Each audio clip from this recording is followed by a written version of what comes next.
Black Star Network is here. Hold no punches. I'm real revolutionary right now. Black power. Support this man, Black media. He makes sure that our stories are told.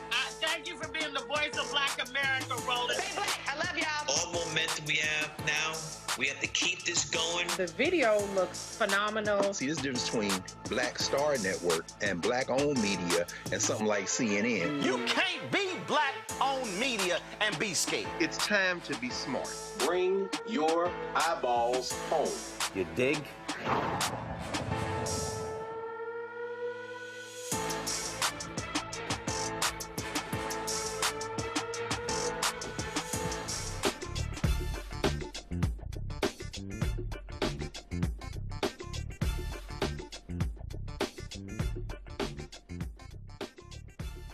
I'm Brittany Noble, sitting in for Roland tonight, and here's what's coming up on Roland Martin Unfiltered, streaming live on the Black Star Network.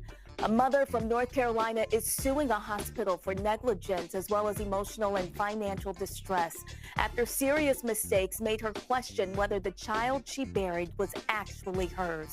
She'll be here to share her story live. Former NFL head coach Brian Flores, Steve Wilks, and Ray Horton just won a major ruling.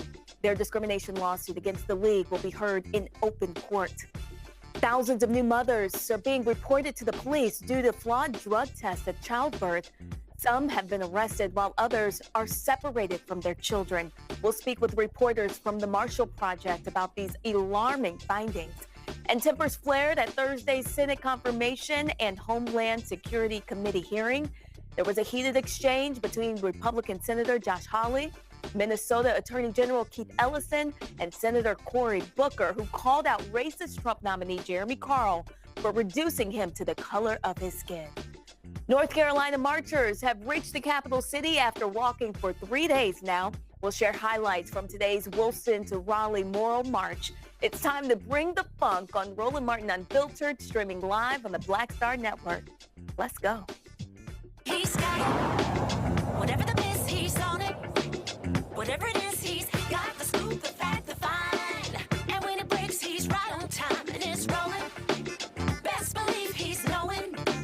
Putting it down from sports to news to politics. With entertainment just for kicks, he's rolling. It's on go, roll, y'all.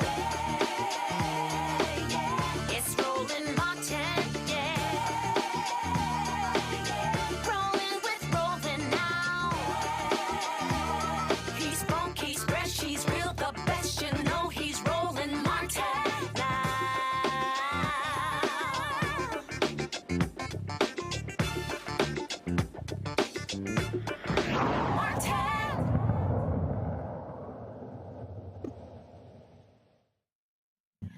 A mother from North Carolina is sharing a heartbreaking experience she endured at a Charlotte hospital where she was told that her newborn baby had died.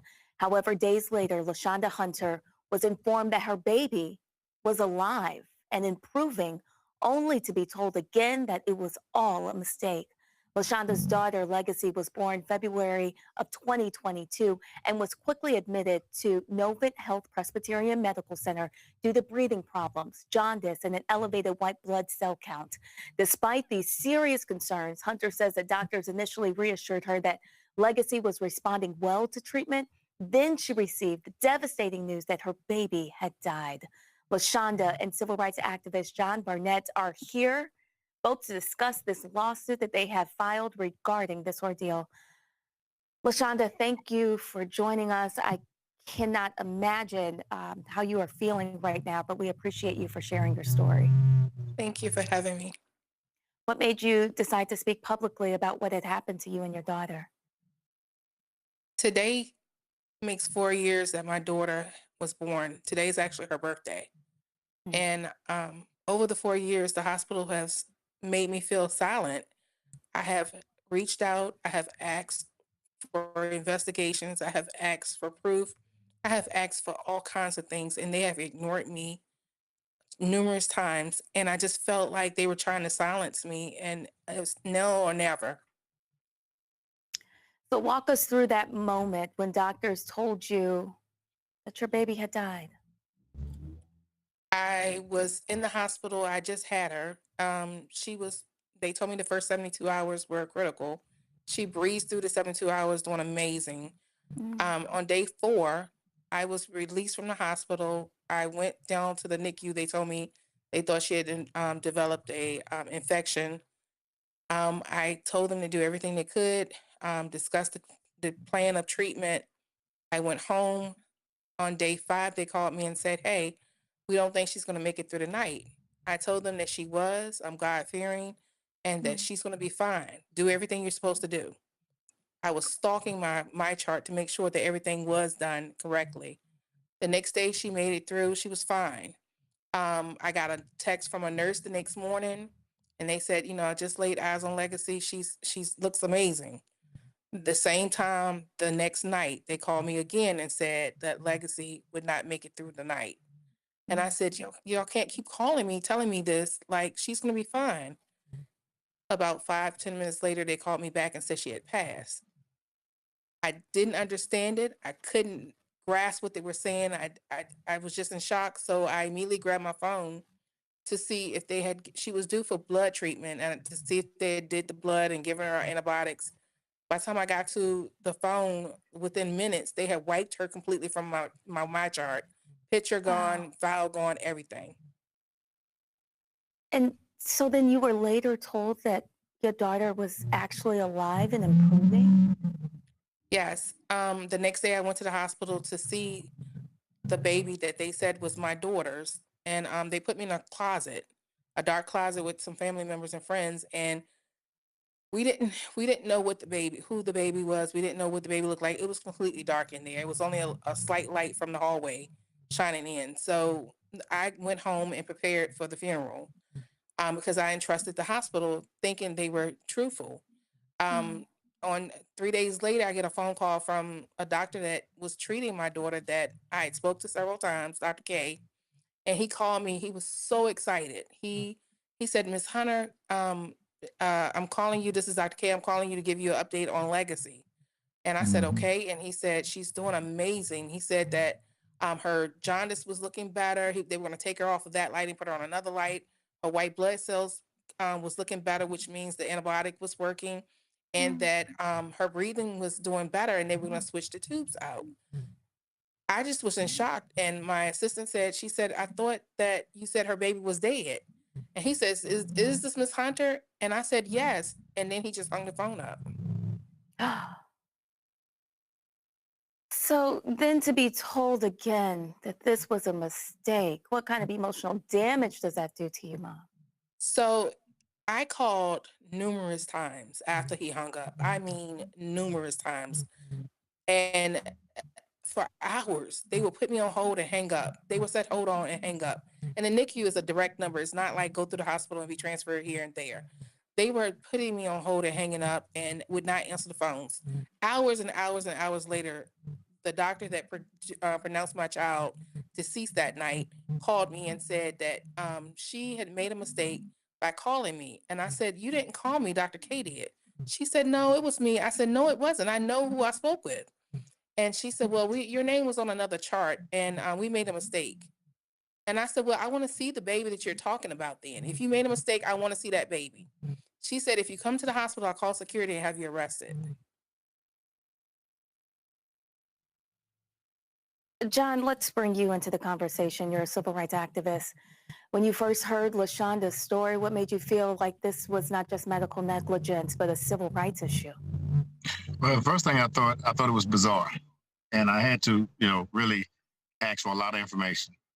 Some of that information she shared with me was, and I don't know if she told you, Miss LaShonda said she didn't think she could have children. This was her, she called the baby's called Legacy. But she didn't think she could have babies. She found out she was pregnant on a whim. And when she found out, she was extremely excited. So there's about 7 red flags. I only give you 3. Number 1, when we found out the civil rights violations, when she showed me the picture of the baby, because the baby is a baby. I don't even think it's a black baby, but the baby has genitals. And Miss Hunter has a whole history of ultrasounds of a female baby, a little baby girl. She has everything. She has all the information. And it's a girl. It was a girl. So to have a baby being taken to the funeral home and they say, hey, this is a little boy. It was not only troubling, it just made me think about something in like the 1800s. And I think the most shocking thing is that the lawyer that took this case, and we got to give her a shout out, the lawyer that took this is white female. She doesn't even do civil cases like this. I think she's in the finances. She knew that something was wrong, and she took it upon herself to file a civil case with this particular case. And what's interesting is that Miss Hunter was running out of time. And I was telling Miss Hunter about biblical stories where people are trapped, like Meshach, Shadrach, and Abednego. At the last minute, they were saved. And we only had like less than 6 days to get a new lawyer in place. Shout out to my personal attorney, Miss Pamela Hunter. She was able to accept this case. And on the day of our press conference about 2 weeks ago, 1 hour before the press conference, we were able to refile this lawsuit. And so now this is the kicker. This is the third bullet. Adrian Health has not responded. They just sent this message out, very vague, like we take care of our patients. That was it. No details, no information, just a very blank statement. And my attorney, Hunter, had said, John, you need to call your friend, Attorney Ben Crump, because hospitals have deep pockets. I want to make sure I let this be known on your show. They have deep pockets, and they ignore demand letters from lawyers, and sometimes they ignore lawsuits. She said, this is a case for Attorney Ben Crump, but I'm going to do the best I can. And so knowing that they left that message or sent that message out to the media, it's almost like, we don't care. And all we're asking is to be transparent. Where's this baby at? Where did the baby come from? And in closing, I'll say this. Miss Hunter was hesitant to bury the baby boy, because she don't know who baby it is. So it took about a month to bury the baby. So we're going to continue through the efforts of Mr. Roland Martin. He's helped me so many times, and I got to give him 3 seconds. He's helped me with Shankrella Robinson case. Last month, he supported me with the Amazon shooting case. That guy now is in jail for attempted murder, thanks to your show. And so I hate to tell Mr. Martin, I hate to get all these cases and bring them to his office, but they just happen to be in the Charlotte area. The Amazon shooting case is near Charlotte. Shankrella Robinson, may she rest in peace. And now this case. And I'm like, I don't want to bother Roland Martin's show again. But this case, she's gone viral on TikTok and other areas. Attorney Ben Crump has shared it on his page. But we have to break the backs of these hospitals, because she does not know where her baby is. And this is we're doing an interview on a day she should be mourning and having reflections. This is her birthday. So this is her birthday gift, being on your show today. And hopefully we get some justice. We have filed in civil court, and we're looking forward to our day in court. And we're going to continue to expose Novant for what they've been doing. Let's bring in our panel for tonight. We have Michael Imhotep, a host for the African History Network show in Detroit. Candace Kelly, a legal analyst and host, Not All Hood in South Orange, New Jersey. And Matt Manning, a civil rights attorney from Corpus Christi, Texas. I want to thank you all for being here. Michael, we'll start with you. What are your thoughts about this case? Do you have any questions? Yeah, a couple questions. First, my heart goes out to LaShonda and your family, because I know what it's like to have a baby to die in the hospital, because that happened to me and my former fiance back in 2013. So my heart goes out to you. So first question I have, LaShonda, because I know it was devastating for both of us. First question to you is, how are you doing now? I don't really know how to answer that question, because my baby is not home. And until she gets home, I don't think I'll ever be 100%. I too buried a child in 99. So I know what it is to feel the loss of a baby, to be in a hospital and leave out the hospital without your child after giving birth. I know what it's like to have a funeral service and bury I went through that whole process. I know the feeling you So have. did we. Yes. I have never gotten that feeling with Legacy. When I say never got that feeling with Legacy from day one. I never felt like she was gone. And to the attorney that's on, I appreciate you all being on. It's about, most time I ask people for three smoking flags, right, smoking guns rather, to give to the attorney that I work with nationally. Right. She got about 9. I mean, let me give you one for free. She did a DNA on the baby that she buried, and it was inconclusive. Jesus. She did the nails and the skin. She did the nails and the skin, and it came back inconclusive. Right. And just a quick follow-up question, if I could. LaShonda, so my former fiance, ex-fiance, she had to go through therapy because of what happened. I probably should have gone through therapy, but I didn't. So I'm just asking you, have you been through any type of therapy to try to deal with what happened to you? I have. The first year and probably 3 months I denied therapy. I denied it because I was fighting a war by myself. I felt like I knew what I was talking about, but I just didn't know how to convey it. And they were holding my daughter's records. I didn't have her records for a year and 3 months. So I didn't get her records until May of the following year.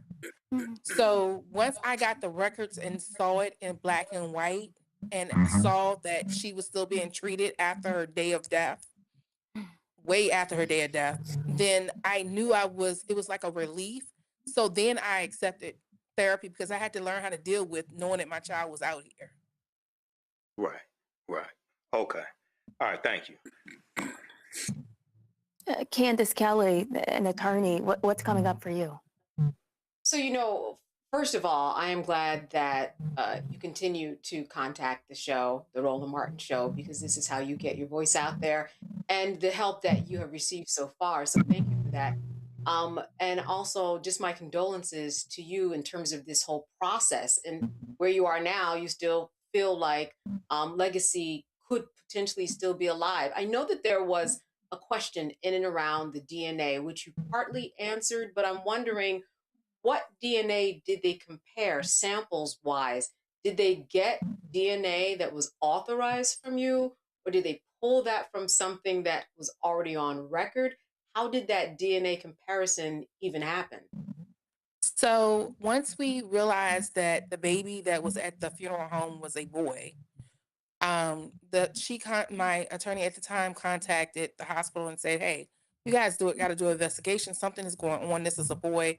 And they ignored me. So I said, "Well, what do I do?" And she said, "Well, the only other thing that I can think of is if we take a DNA test." So I paid out of my pocket for a private DNA testing.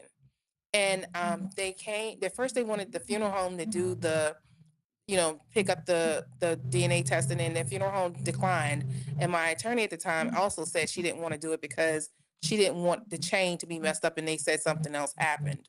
So they actually came out, they swabbed me, and they received DNA from the baby that was at the funeral home, and it came back inconclusive. And was there a second test at all? Because, different reports, as we know online, have said different things. Yes, there was a second test, but the thing about that is I never took another DNA. They never grabbed any more DNA from the baby. I didn't sign for anybody to do another DNA test. So I don't know where that DNA came from. I don't know where the test came from. I just received DNA test saying, "Hey, it's a 99.9% is your baby." And I never took another DNA. I never signed for another DNA. And if you've used the same DNA, if it came back inconclusive the first time, how could it possibly come back positive the second time? And thank you for clearing that up. And I also want to add now, I talked about those 8 to 9 smoking guns. This is number 4, number 5. He does the DNA test, comes back inconclusive. The lawyer tells the hospital, "Hey, my client is doing a DNA test, so y'all be on standby." They initiate some actions themselves, and that DNA report comes back without her knowing it for the most part. This is the tricky thing. DNA, every time they do a DNA testing, there's a different filing number. The second autopsy, second test, DNA test, was the same number. They just changed inconclusive to positive match without her consent. So it gets better. So Miss Hunter calls the DNA office, say, hey, do y'all supposed to have the same reference number on here? Same medical filing number? They said, the lady says, no.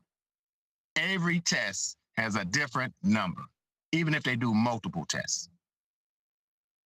Wow. And I haven't given you the other 4 bullets. It gets better. It gets worse, rather. Very interesting. It's one of my most bizarre cases. And I've been doing civil rights 17 years. It's bizarre. I am so on edge, waking up at night trying to figure out how are they going to respond to this in court. Right. So when you give condolences, I heard you earlier, I appreciate that. I had to be mindful when I first sat down with Miss Hunter. I can't say, rest in peace to your baby, because somebody might be walking around with the baby at a grocery store. Whole Foods. So it's challenging. And what I was thinking, I was just thinking and pondering, maybe if they told the truth, then they got to go get the baby from the other person, and maybe they're going to have a double lawsuit. I don't know what they're thinking. They haven't met with us. I put a request in. Ms. Hunter put a request in. The lawyer that had her case first, she's sick. So she couldn't do anymore. And so they didn't respond to the lawyer's letters, didn't respond to the demand letters. And number 6, smoking gun. There was some documentation that this lawyer, she has a white female lawyer at first. And the second lawyer is a black female lawyer, my lovely friend, Miss Attorney Pamela Hunter. This is the kicker, y'all. In some notes that the lawyer gave us, and Miss Hunter has it, it says she has a white female attorney and she's an uneducated black woman. Uneducated black female, and she has a white attorney. Miss Hunter has a BS degree. She's far from being uneducated. And these are notes that we have that I'm going to be using at our next press conference. Unbelievable. Uneducated black woman. That's when I got mad and took the case. And her bishop, Kevin Long, shout out to Bishop Kevin Long, he's the one that said, call John Barnett. But that's what really got me when they said uneducated black woman. That got me. I don't even want to say how mad I was. That's when I just went all out. We did a press conference 2 weeks ago in front of the hospital. And my mentor, Reverend Sharpton, said, do the press conference where the pain is. And they've yet to respond. We were out there with all the stations. We was out there with all the stations in Charlotte. They've yet to respond. We was on their front door in front of Novant. And nobody came outside, no security, nobody from personnel, nobody from patients' rights, nobody. They are literally have been put on blast, and I'm going to continue to do that. I'm relentless in reference to the work we do. And we definitely going to get some answers. Matt, do you have a question? Yeah, I do. Let me first also offer my condolences and ask a question where I may have missed something. So I know you said you had your daughter's records.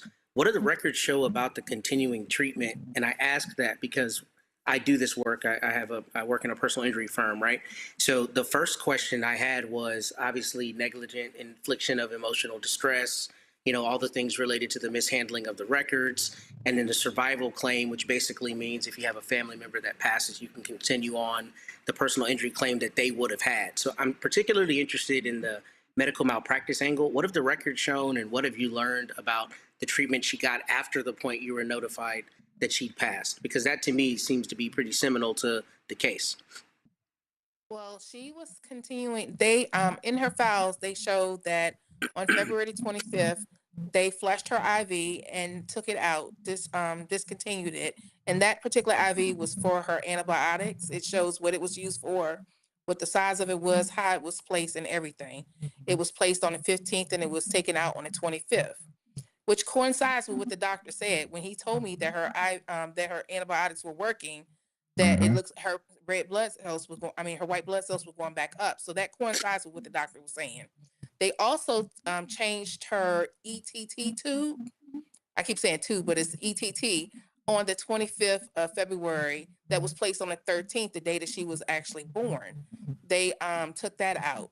So they were still doing things to her per her records on the 25th of February. Now, what the odd thing about that is I went up to the hospital on the 25th of February, not even knowing this.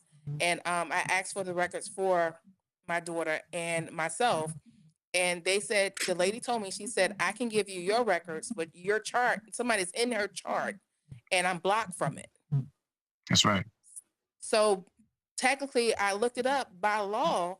After a patient is deceased, they have so many hours, and it's less than 24 hours, but so many hours to finish the chart, and then it's closed. But this is days later. The 19th and the 25th is days later. Yeah.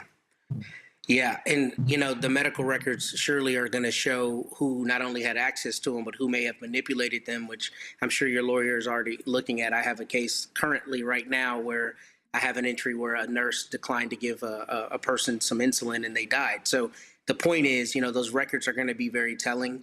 And I have no doubt that when you're in front of 12 people, they will see the enormity of this mess up by the hospital, this tragedy, and will do the right thing for you.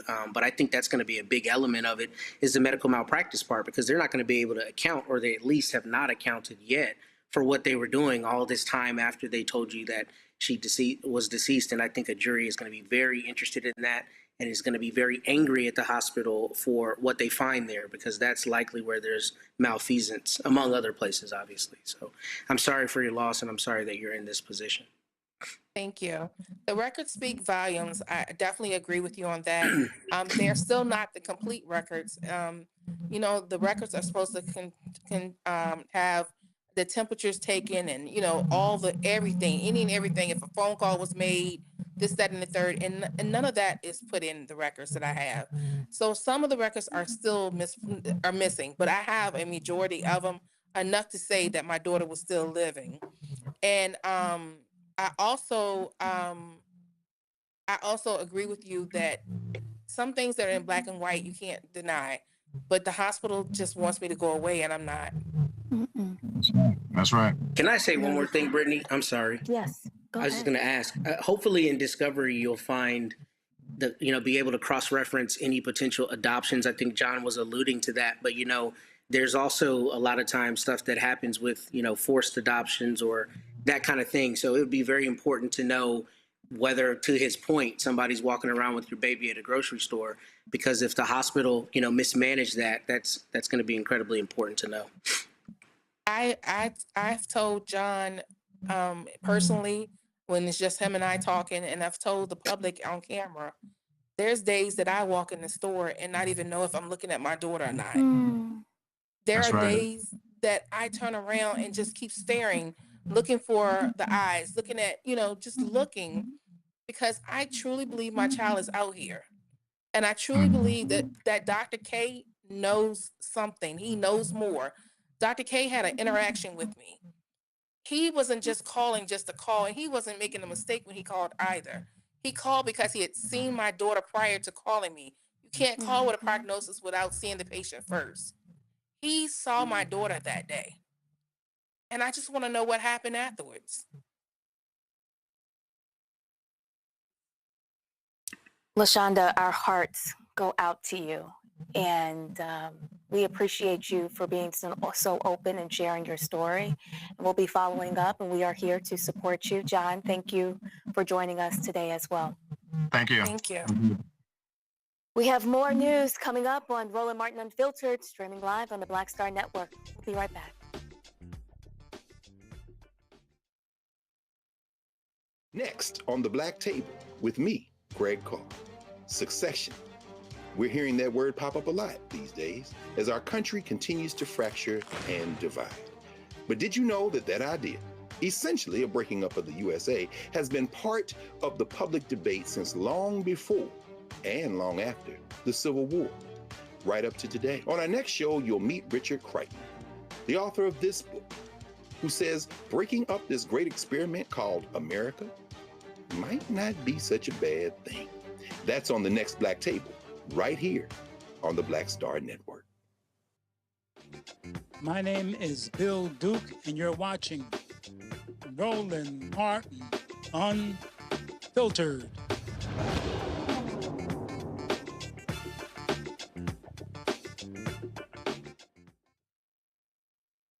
A new investigation from the Marshall Project finds that more than 70,000 mothers in 21 states were referred to law enforcement over flawed drug tests during pregnancy.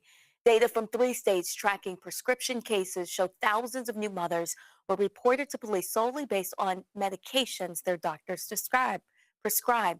The Marshall Project also reviewed data from 15 states and found that in more than half of the cases, child welfare agencies determined there was no abuse or neglect. Yet police had already been notified.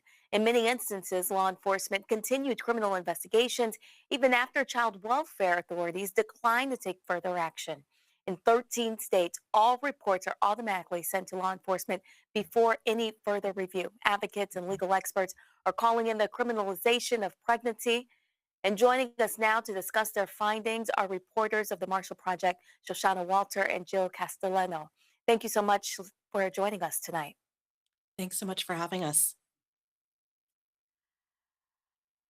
So, Jill, we'll start with you. Tell us a little bit more about what this report reveals. Absolutely. So what we were able to find here was 70,000 cases in 21 states where women were referred to law enforcement over allegations that they used substances during pregnancy. The way this normally works, oftentimes it begins with a positive drug test that happens at childbirth. So the mom is in the hospital, the newborn or the mother gets tested during childbirth and they test positive for a drug. That's the vast majority of these cases. As a result of a positive test, a lot of hospitals will flag that case, will report it to a child welfare agency in the state. And then, depending on that state's policies, child welfare can report the case further over to a law enforcement entity, depending on, the network of laws and policies that the agency is following.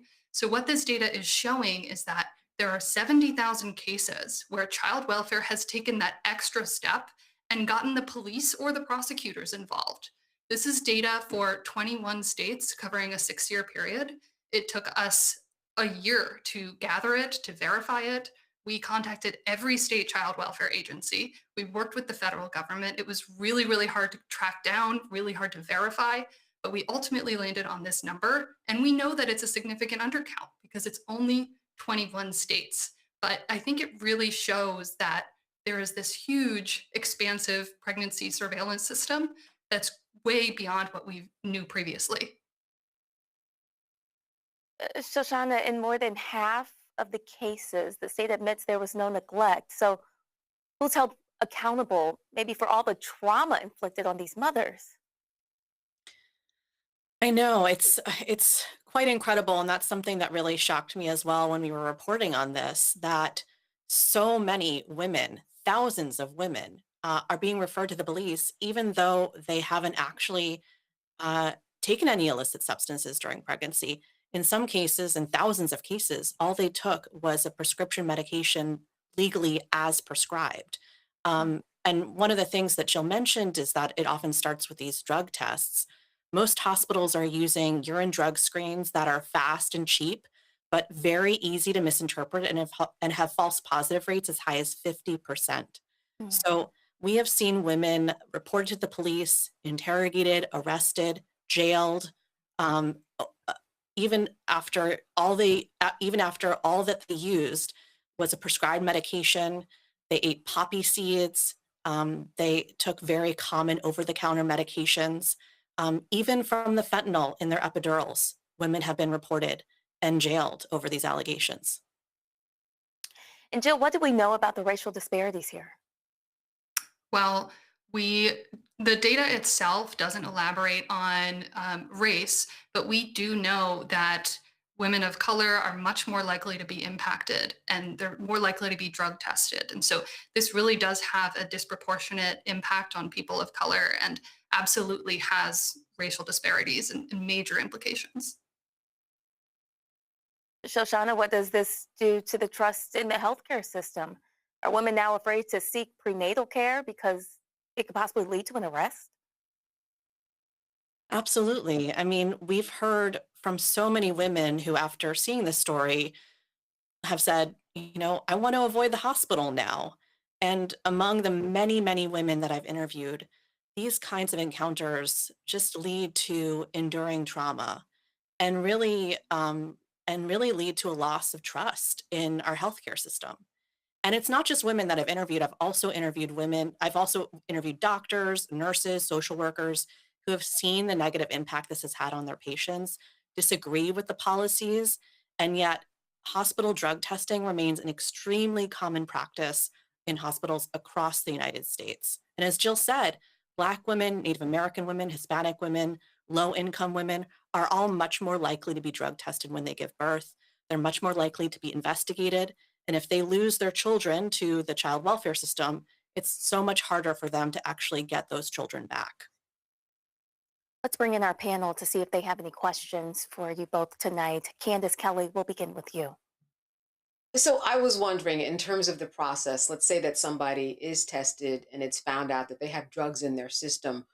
What happens at that point? The police come right to the hospital and the person doesn't see their child until there's some type of judicial process. What happens there? Candace, the first part of your question cut off a little bit, but I think I understand what you're asking. Oftentimes what happens is the child welfare authorities will be called first. And sometimes the notification is made to police immediately. Sometimes there's a bit of a delay. But what we've seen again and again is police actually showing up in hospital rooms, interrogating women, questioning women right after they've given birth, sometimes while still under the influence of medications they received during labor. So they may not be in the right headspace or condition. They're certainly incredibly exhausted from having given birth. And they're now met with a social worker and an armed police officer in their hospital room asking them questions.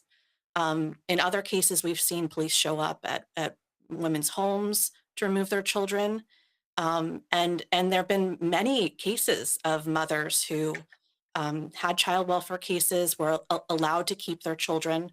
And then 2 months later, they get a call and it's the police and there's a warrant for their arrest.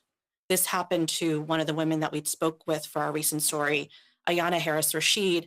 She's a mom of 4 who was living in South Carolina when this happened. She gave birth. During her pregnancy, she ate CBD gummies to help with extreme pregnancy nausea, legal CBD gummies. When she gave birth, because of that CBD gummy and how imprecise these drug tests are, she and her newborn son tested positive for marijuana. Child welfare was called, cases opened. Ayana was able to keep her newborn with her, although she had to be supervised by her own husband. And then just a few months later, police called her. She was sitting up in bed, scrolling on her phone, breastfeeding her newborn son. And police called and told her that there was a warrant out for her arrest and that she had to immediately turn herself in on a felony charge. And Ayana had to stop breastfeeding her son, say goodbye to her husband and children, and turn herself in. And she spent the night in a cold and crowded jail cell. She was strip searched, completely dehumanizing in every way. And then by the time she was released, the stress of the experience, the separation from her son, she found she could no longer breastfeed him. The charge was eventually dropped, but I think this case shows, just what kind of vetting law enforcement officers are doing of these allegations. Many of these cases, these arrests, are based solely on these positive drug tests that are extremely unreliable and prone to error and false positive results. Thank you. Matt, what are your questions for the reporters of the Marshall Project? So first, this is extremely worthwhile reporting. Thank you for bringing this to our attention. I actually had a case very similar to this exactly 10 years ago where I represented a woman here in Texas whose child was taken by CPS because there was a belief she was not going to take her psychiatric medications upon the birth of her baby. So they literally did an emergency removal, and I got involved in making sure CPS gave her baby. There were ultimately subsequent criminal charges on the basis of, neglect, and we beat those charges. We got them dismissed. But the reason I mention that is because the part of this I'm particularly interested in your reporting on is the nexus between the hospital and CPS, or whatever the equivalent is in the States. Because what a lot of people don't know is they have emergency removal, powers, right? So if they believe the baby's in immediate danger, they can take the baby under certain circumstances with judicial involvement. I'm interested in really two things. Number one, how many of the cases did you see were those situations where there was an emergency removal and then, the police were called either to the hospital or subsequently? And secondly, what did you find in terms of law enforcement's response, I guess, to those cases that didn't end up needing to be serious? And what I'm asking specifically is, you have a lot of false positives, or you have situations where a social worker or CPS worker thinks that there are grounds to remove the child, and then you look at it and the child's actually in a supportive, stable home, and that's not necessary. And I would imagine law enforcement would actually have an issue with expending those resources on the front end for no reason. So I know those are long questions, but I'm very interested in what your reporting yielded with respect to those two parts of it.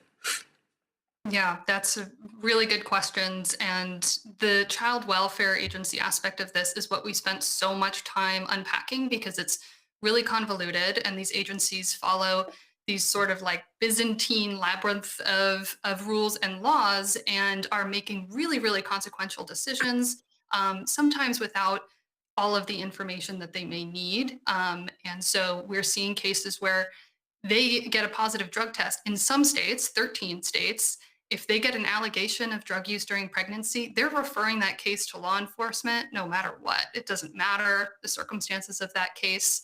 The data that we have doesn't break down specifically how many times they're requesting help from the police with emergency removals, or how many times they're that CPS themselves is going in to try to remove that child. But we know that happens, and we know that in some states, the child welfare agency themselves cannot be the ones doing the removal of the child, and that it's required under that state's law that they get the police involved.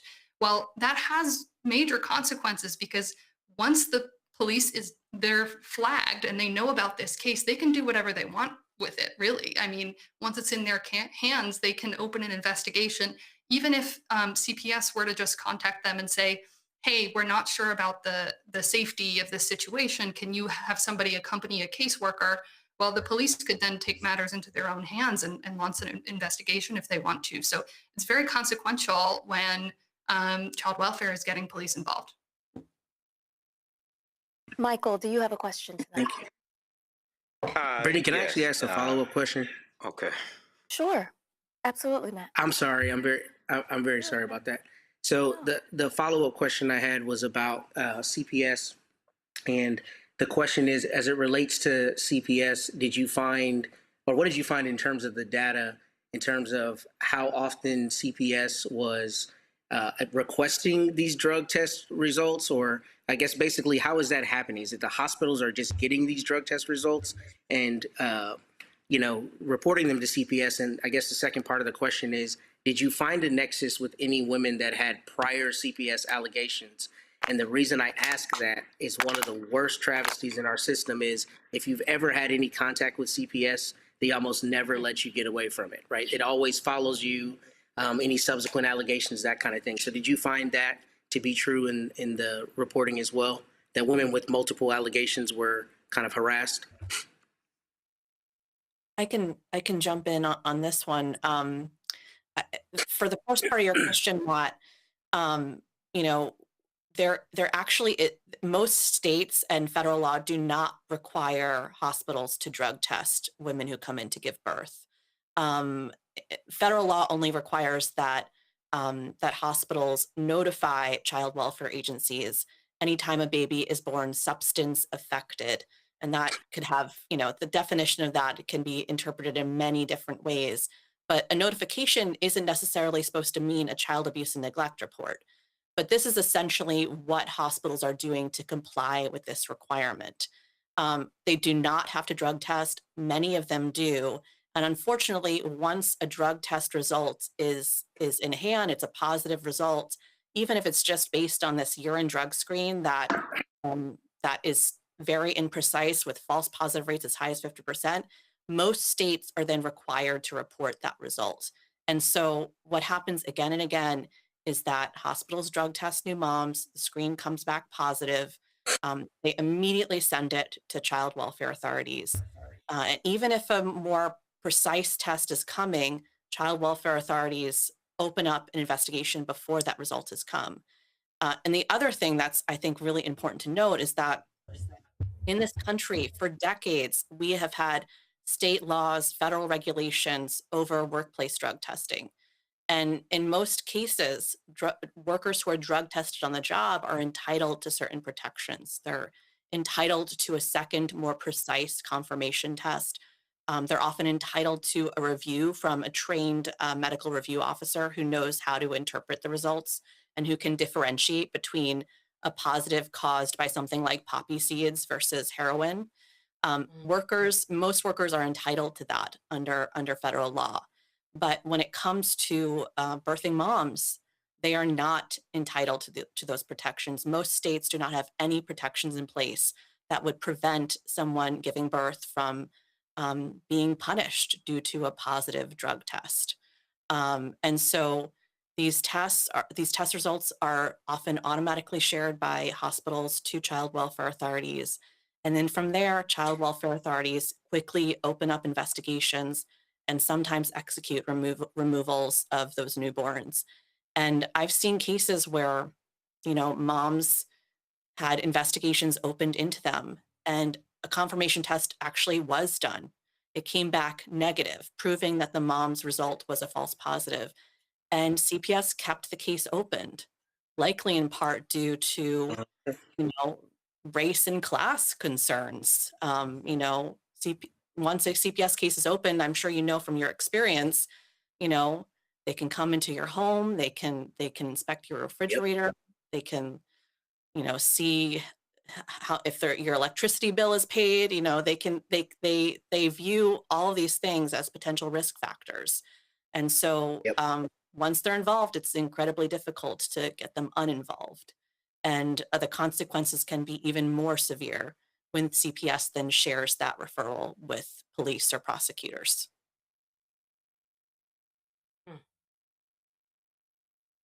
Michael, do you have a question? Yes, I read about the story of Ayanna Harris Rashid, and I just had two quick questions. Number one, in the story, it said that she used legal CBD gummies and a topical hemp because she was dealing with nausea after giving birth to a child, and then she tested positive in a drug test at the hospital. So, is there in your research? Is there any guidance that you have found talking to doctors, talking to attorneys, whoever it is, when it comes to using different CBD products, hemp oils, things of this nature? We know that in most states you have recreational marijuana laws, you have medicinal marijuana laws. So because of these false positives, is there any type of guidance that you all have come across? And then the second quick question is, have you heard any movement from hospitals saying we need to change the type of drug test we're giving from the urine test to something that's more accurate?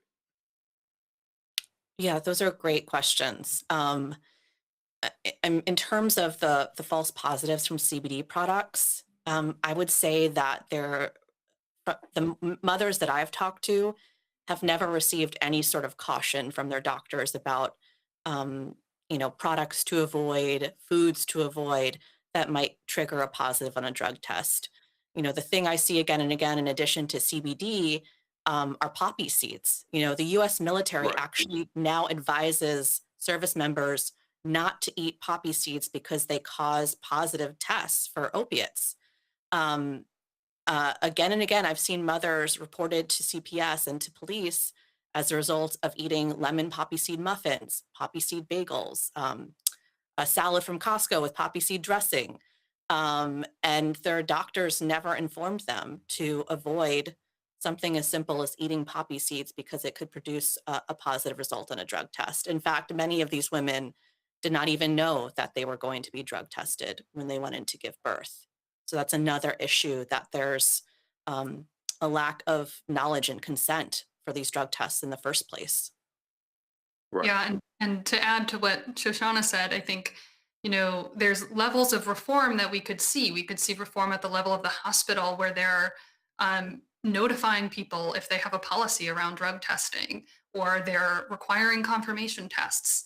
Then there's reform we could see at the state level where child welfare agencies could change their policies if they wanted to, or that the law could change. So that way we don't engage in these kind of mass referrals to law enforcement. We know in a place like Illinois, they changed their law. So they went from requiring pregnancy substance use allegations from being referred to police or referred to prosecutors in every single case to not requiring it, because they understand that it can be harmful for the newborn and for the mom.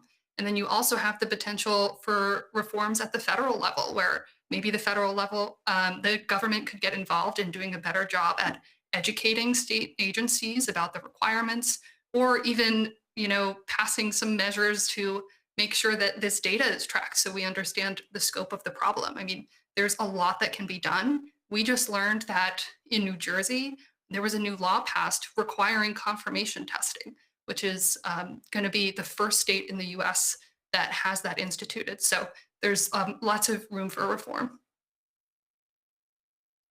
Reporters of the Marshall Project, Shoshana Walter and Jill Castellano, thank you so much for bringing your reporting here to us on the Black Star Network. Thank you so much. Well, Roland Martin Unfiltered will be right back here on the Black Star Network. Stay with us. With medicine and science under attack, I want to keep you and your family informed and healthy. I'm Dr. Ebony Hilton, and I knew at the age of 8 that I wanted to be a doctor.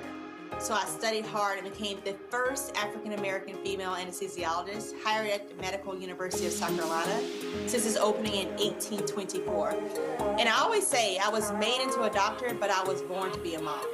And as a new mom, wife, sister, daughter, and friend, I understand how frightening a medical crisis can be. I care for individuals on some of the worst days of their lives, and it's my mission to provide you with a safe space to gain clarity on issues affecting your mind, body, and soul. I recognize that there are health disparities, particularly as it pertains to race, and I want to help bridge the gap between you and your healthcare providers. Join me every Thursday for Second Opinion on the Black Star Network, where each week I'll invite experts from various medical fields to share the latest health news. We'll discuss topics such as the vaccine debate, mental and sexual health, medical bias, infertility, menopause, andropause, nutrition, and aging. Together with my medical colleagues, we aim to provide you with a second opinion. Don't miss it, Thursdays only on the Black Star Network. I'm Ryan Wilson, CEO and co-founder of The Gathering Spot, and you're watching Roland Martin Unfiltered on the Black Star Network.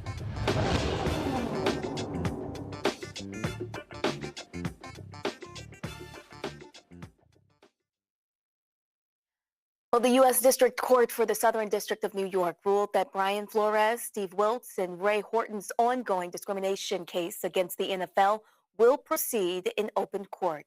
4 years ago, Flores sued the NFL, alleging the league was rife with racism as it pertained to its hiring practices for coaches. Wilks and Horton joined the lawsuit after Flores' initial lawsuit. The ruling means that the Flores claims against the NFL, the Dolphins, the Giants, the Broncos, and the Texans will be litigated in court rather than arbitrated. It also applies to the claims made by Steve Wilks against the Cardinals and by Ray Horton against the Titans. The NFL sought to move the case to private arbitration, which would have had the commissioner, Roger Goodell, serve as the arbitrator. But this year, there were 10 head coach vacancies in the NFL, yet no black coach was hired.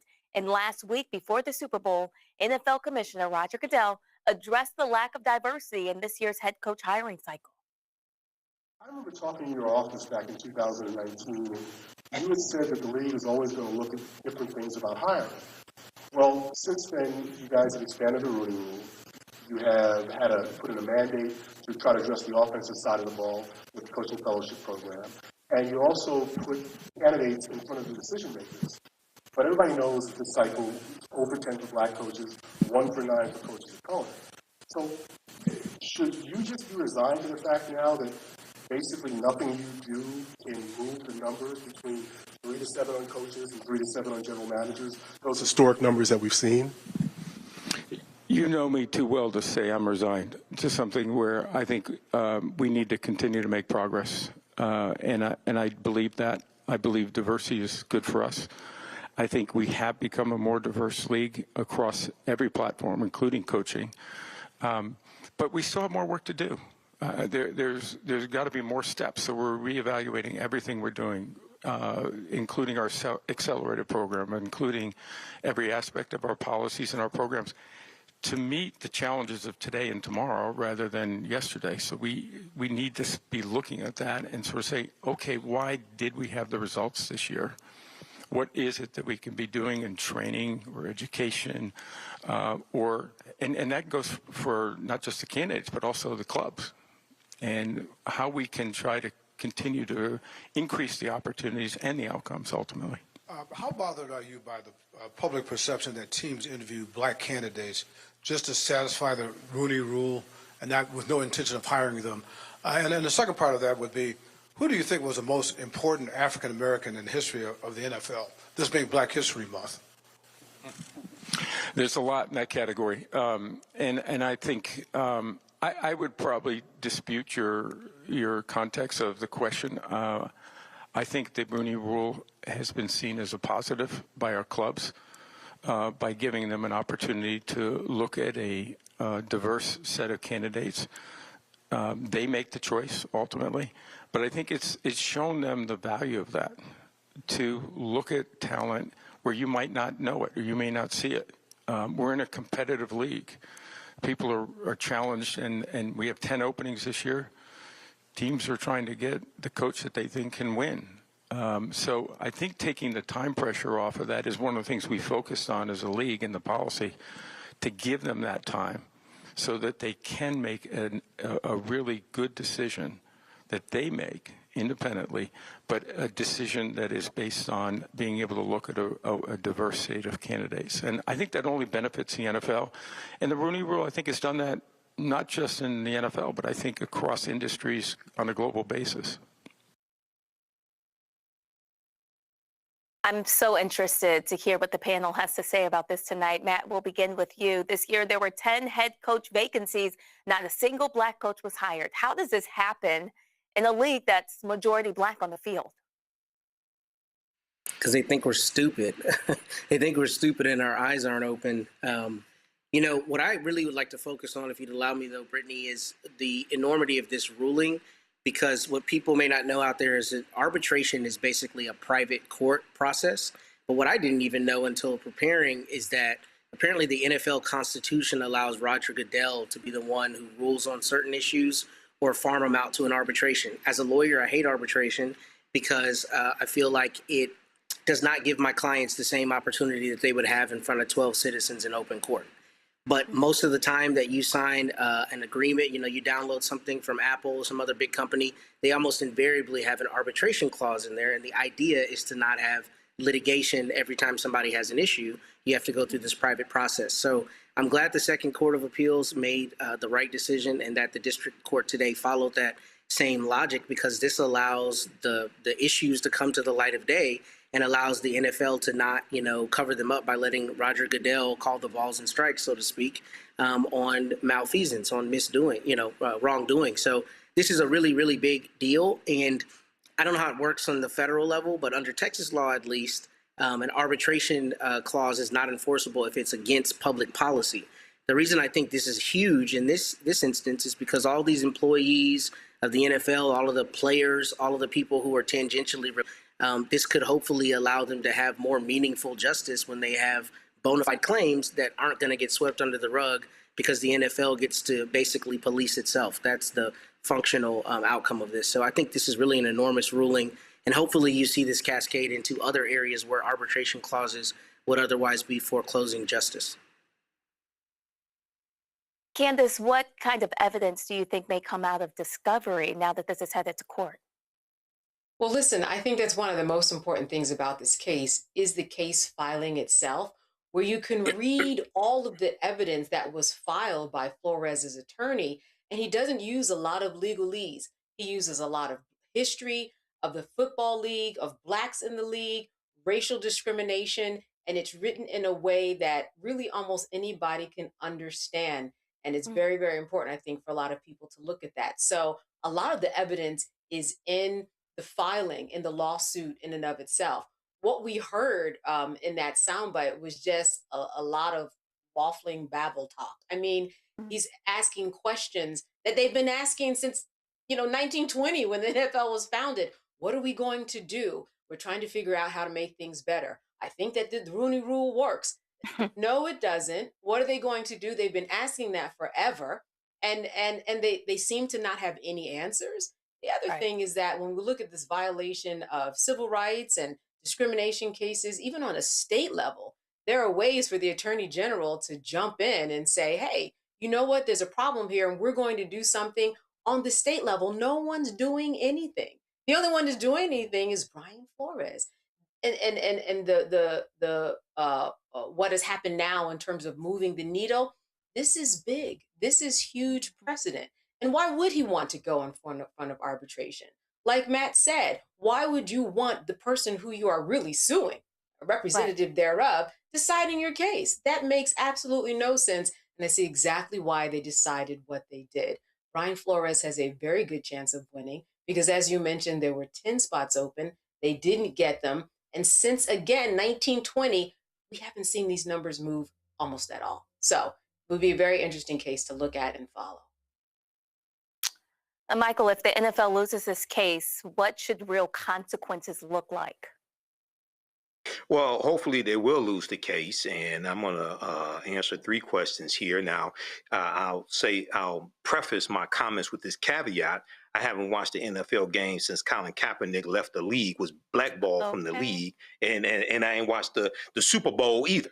Okay, so I'm in the same boat with my friend and fellow historian, Dr. Greg Carr.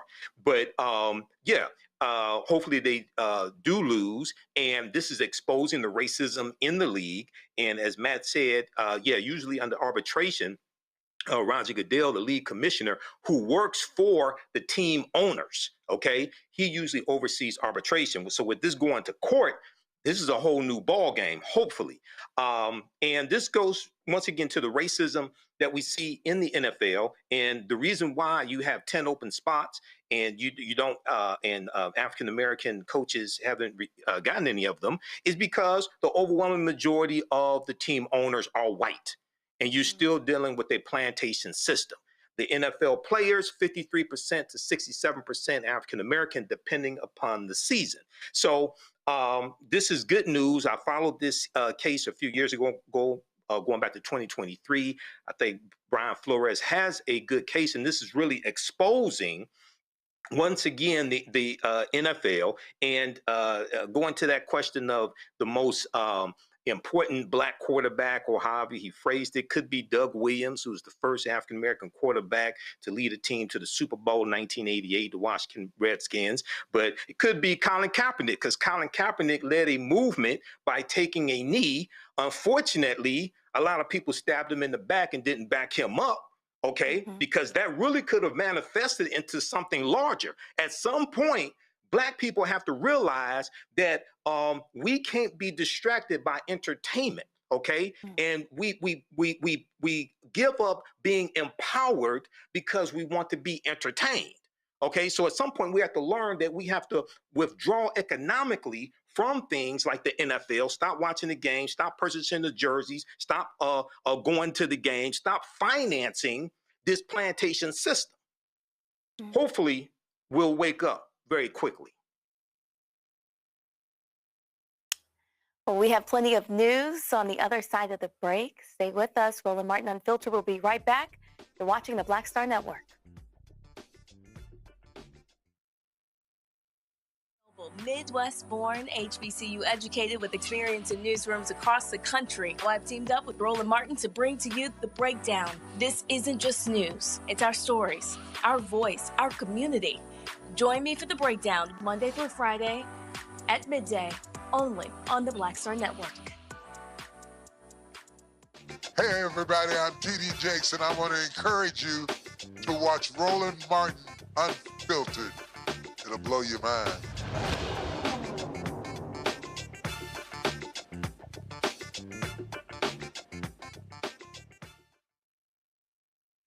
Welcome back. Don Lemon pleaded not guilty during his arraignment hearing today in a federal courthouse in Minnesota. Lemon is facing 2 federal charges, conspiring to violate someone's constitutional rights and violating the FACE Act, which prohibits the use of force or threats to intentionally interfere with an individual's First Amendment right to practice their religion. These charges are related to a protest that took place inside a church on January 18th. Lemon maintains that he was working as a journalist and that he was not part of the group that harassed churchgoers. He has vowed to fight the charges. Constitution and the First Amendment. I wanted to say this isn't just about me. This is about all journalists, especially here in the United States. First off, I'd like to thank everyone again for their support, to my colleagues, countless journalists around the world, the Lemon Nation, my family and my friends. You all have showed up for me in a real way, and I am extremely grateful for that. I feel it, I feel it, I feel it. For more than 30 years, I've been a journalist, and the power and protection of the First Amendment has been the underpinning of my work. The First Amendment, the freedom of the press, the bedrock of our democracy. The events before my arrest and what's happened since show that people are finally realizing what this administration is all about. The process is the punishment with them. And like all of you here in Minnesota, the great people of Minnesota, I will not be intimidated. I will not back down. I will fight these baseless charges, and I will not be silenced. Lemon's defense team is planning to file a motion to declare the case unconstitutional. He's hired Joe Thompson, a former Minnesota federal prosecutor, to represent him alongside his lawyer, Abe Lowell. Lemon faces up to 1 year in federal prison. Let's bring in the panel. Let's talk about this. Candace Kelly, we'll begin with you. What are your thoughts about what happened to Lemon in the courtroom today? Well, listen, as he said, this has to do with his First Amendment right. Of course, on the other side, the church and the Department of Justice are going to say that there was their First Amendment right and freedom of religion to associate with one another. But at the end of the day, there are so many rights that journalists have that historically have been protected and very well. Have they had to fight for them? Yes. Have they had to create precedent-setting cases? Yes. But we protect our sources. We are protected and have certain privileges when it comes to reporting, when it comes to copyright law. This, like Don said, and I've said this before on this show, this is just about the process of dragging him through and making him appear in court at a hearing and dragging him through even more, making him hire an attorney, making him pay for an attorney, and making it just be interruptive to his life. Because at the end of the day, if the courts do decide against the First Amendment, and it's the First Amendment because it's so important, that's why they made it the first one.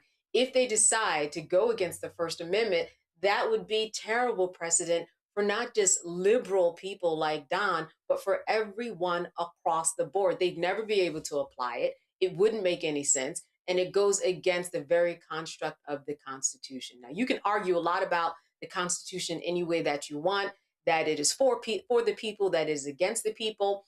But this one right here, when it comes to journalism and what the courts have historically done, they have etched it that we have protections that other people do not have. And it is boldly and fiercely protected. Again, not without a fight, but it is protected. Michael, would you say that this case is about protecting religious freedom, or is it about possibly punishing speech that the administration just doesn't like? It's about protecting white religious freedom, okay?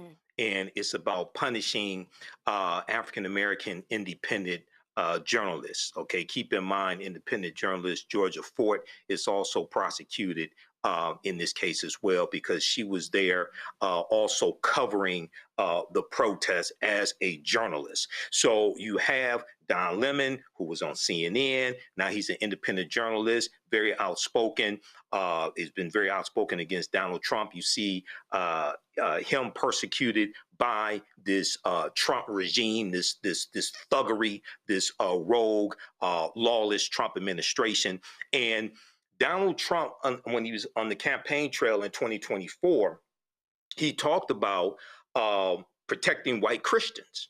Okay, and he has the office of interfaith. I forgot how this $60 Bible salesman, snake oil salesman, puts it, but he made that a issue in the 2024 election, and that Christians are being persecuted, things of this nature. He's talking about white Christians, and you have to couple this protecting white Christians along with the white Christian nationalism that Trump and MAGA push, and it's also in Project 2025 as well. So this is what we see playing out right now, and we see the Trump administration now all of a sudden, they don't support the First Amendment, okay? And then they don't support the Second Amendment because they're attacking Alex Pretty in Minneapolis, Minnesota, and said he shouldn't have brought a gun to a protest, but he was a lawful gun owner and held a concealed pistol license. So he was following the laws in Minneapolis, Minnesota. I guess they forgot about the January 6th insurrection and the armed thugs that showed up there. I guess maybe they shouldn't have brought the guns either. Okay, so you see, as they're trying to lay out this attack, you see that the attack is unraveling at the same time. It makes no sense whatsoever. But once again, this is promoting a white Christian nationalism. Now, you have Pastor Jamal Bryant, who's put out videos about a white pastor who came and interrupted one of his church services. And he says, Pam Bondi and the Department of Justice, they're not investigating that. They haven't brought any charges against him. Okay, so what's this FACE Act that you're talking about? Okay, so this is more nonsense coming from this fascist regime masquerading as a administration. But this is extremely dangerous, especially for African-American independent journalists. This is why the Black Star Network is so important, why people need to financially support it. Matt, the defense plans to file a motion claiming the case is unconstitutional. Can you give us an idea of maybe what constitutional arguments could actually work here? Yeah, so I mean, I think Candace and Michael both alluded to it. They're going to say that this was an expression of Don Lemon's not only First Amendment rights to just, be there and to speak, I guess, but also his rights as a journalist. I mean, it's unconstitutional. To your point earlier, Brittany, this is basically viewpoint discrimination, right? So I think they're going to attack it on all angles as it relates to his ability to associate with other people, right? His ability to speak, his ability to report on something. But more than that, I think just at its core, this is going to be an acquittal every day of the week for a couple reasons. First, I think the government is going to have a real problem with establishing a conspiracy, because my understanding of the way he's charged is he's charged with conspiring to divest another person or the churchgoers of their constitutional rights. And I know that they trotted it out in their indictment, but it's all BS. It's very, very thin, and it does not constitute a conspiracy, number one. Number two, mere presence is not tantamount to force, meaning if you're in that church, even if a ruckus starts, that's not the same as, facing someone with force. And I think what's going to happen is 12 people in the box, the jury is going to look at this and say, you are stretching this like Dalsim from Street Fighter, because it's not there at all. It is going to be an acquittal. I think it'll be a very short acquittal. I suspect the court will probably hem and haw about granting the motion to dismiss based on the constitutionality. But I think once they actually try this case, it is going to be a very, very, very big loss for the government, and it's going to be big egg on their face because they just can't make this case. And I think the fact that he's a journalist, and even more than being a journalist, just being there, from my reading of the indictment, I didn't see anything whatsoever that constituted a conspiracy or an overt act to take away somebody's constitutional rights to worship. I think Michael hit the nail on the head with this. This is a subterfuge. This is an attempt to make the law offensive just because they want to attack somebody whose viewpoint they don't like, to your earlier point, Brittany. And I think it's going to be a big, fat acquittal. Well, this is a case that we will certainly keep our eyes on here at the Black Star Network. We have more news coming up. You are watching Roland Martin Unfiltered on the Black Star Network, and we will be right back. My brothers and my sisters, this is Bishop William J. Barber II, and I'm coming to you with an urgent call from repairers of the breach and all of our partners. From Wednesday, February the 11th to Saturday, February the 14th, it's time to love forward together. We are mobilizing from Wilks to Raleigh. This is a call to all who love voting rights, love justice and truth, who believe in health care for all, living wages, labor rights, and caring for every person in our communities, who believe in life and not shooting people down in the street. We march each morning, February the 11th, 12th, 13th at 9 a.m., beginning at St. James Christian Church in Wilson, North Carolina. And on February the 14th, we gather at Shaw University, march down Fayetteville Street, and we have a rally right there at 10 o'clock a.m. Join us for the Love Forward Together Mass People's Assembly and Moral March mobilization. Visit breachrepairers.org for everything you need to register. This is William J. Barber II, paid for by Repairers of the Breach.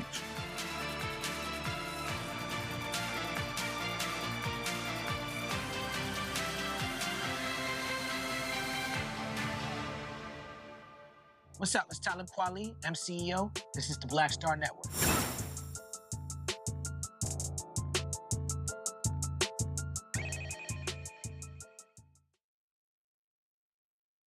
Well, tonight we have more from Thursday's Senate confirmation hearing, which became a racial flashpoint following a heated exchange between Senator Cory Booker and Trump nominee Jeremy Carl. During the tense interaction, Booker accused the nominee of reducing him to the color of his skin, sparking one of the most explosive moments of the hearing. The confrontation quickly escalated into a broader debate about race, identity, and the future direction of U.S. policy. Mr. Carl, I never thought I would have somebody that made a lot of the statements that you've made before the United States Senate, and I would love to discuss some of your comments. You're going to be working with international organizations. Do you think one race is superior than another race on the planet Earth? Senator, absolutely not. You don't. So do you think that America would be weaker if it was, say, 40% Jewish? Senator, absolutely not in and of itself. I think the problem... Well, why did you qualify that? No. Well, Senator, if you let me itself? finish, I do not. I believe that unity, as President Trump has said, rather than diversity, is a greater strength.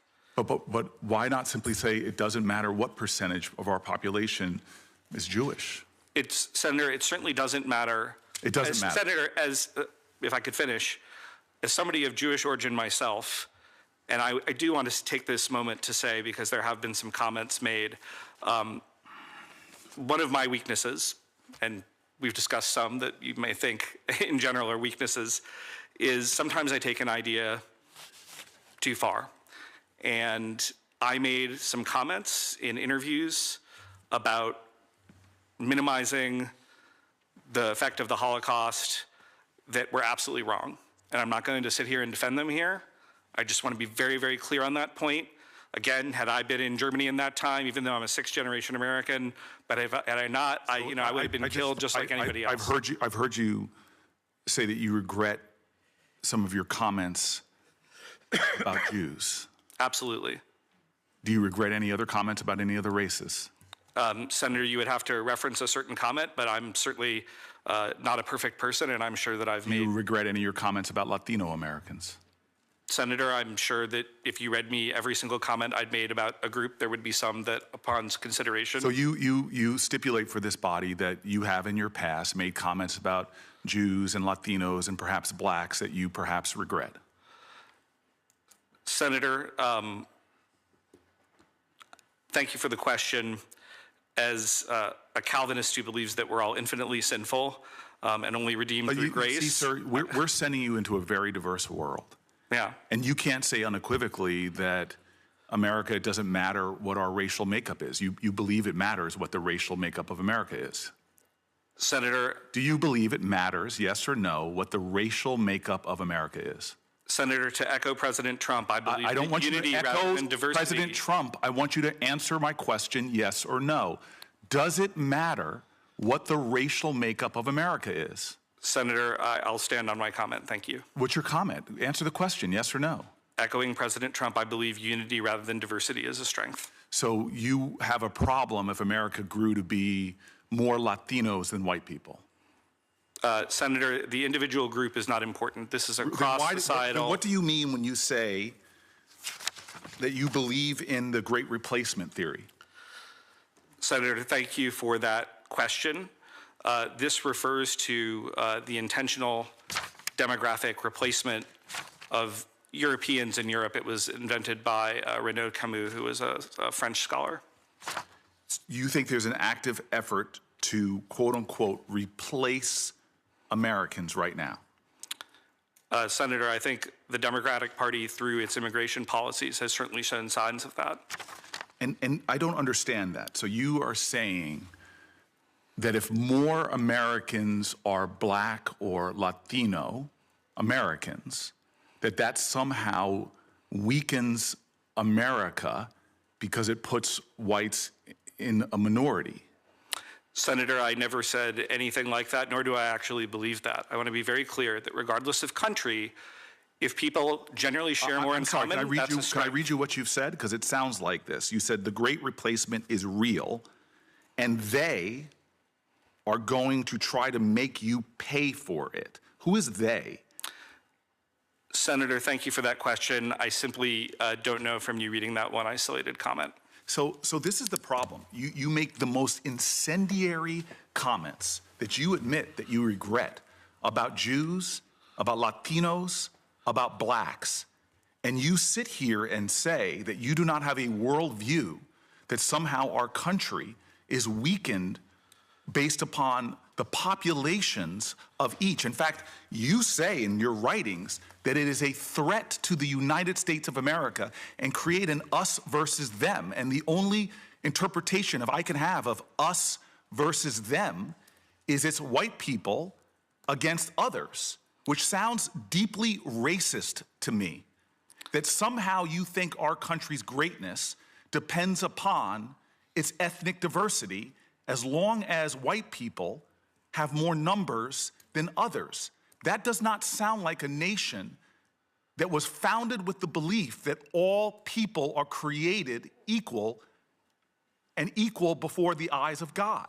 It sounds like you have a racial hierarchy. There's no way for me to read this in any other way. Senator, because you have said our country, based upon religious diversity, based upon ethnic diversity, based upon racial diversity, you have indicated that somehow those make America weaker or stronger, that God forbid our nation grows in population, that then you suddenly say, I'm aggrieved, and they are trying to replace us. This is the United States of America. We are one nation under God, but you cut us up and divide us along racial lines. Senator, respectfully, I do not think that they do. You cannot use the word respectfully, because you do not respect me. Oh, you no, look actually, upon I do. me as my color of my skin. You say holidays like Juneteenth are racial hustles. Don't come here and hustle me. Senator, you have said statements that other nations are going to look upon you and read plainly. When you go to a country of a different religion or ethnicity, you have discriminated against Jews in your writing, you have discriminated against others, and then you claim yourself as a victim. Mr. Chairman, I've never seen such a blatantly racist individual who doesn't even deny that he's made these statements, but wants to tell us that he regrets them, and yet still believes that this body, who is committed to principles of equality, who is committed to ideals of our founders, that you're not in direct violation to the ideals and values and principles. And the last thing I want to say, I watched people beat others when they attacked the Capitol, viciously attack police officers. Brian Sicknick, a New Jersey resident, was beaten near death and would die days later. and you say those violent felons, you literally have said that they were treated worse than people during Jim Crow.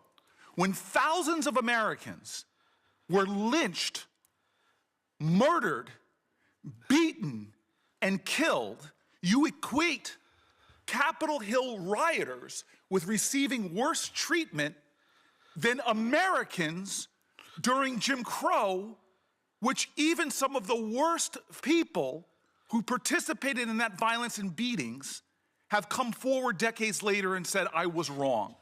It is shameful that when this body ran for its life, when they had gallows for the vice president put outside, when they tried to stop the peaceful transfer of power, that you would equate those people to the folks that were victimized and terrorized by white nationalist organizations like the KKK. Sir, you have no decency. You have no honor. You say inflammatory things because it thinks it will ingratiate you to those who are paying your salary. And you sit here before me and try to wrap yourself in the American flag? Well, I believe in this nation. I believe in the principles. I believe in those who fought and died for our country. You disgrace that legacy and the ideals that we all swear an oath to uphold, that does not believe in one nation for one people and another people. Dear God, I pray for us if we let somebody like you represent us to the diverse nations of the world as representing the values of our country. Senator, I absolutely deplore Jim Crow, but I do not agree with the characterization that you have done of my views.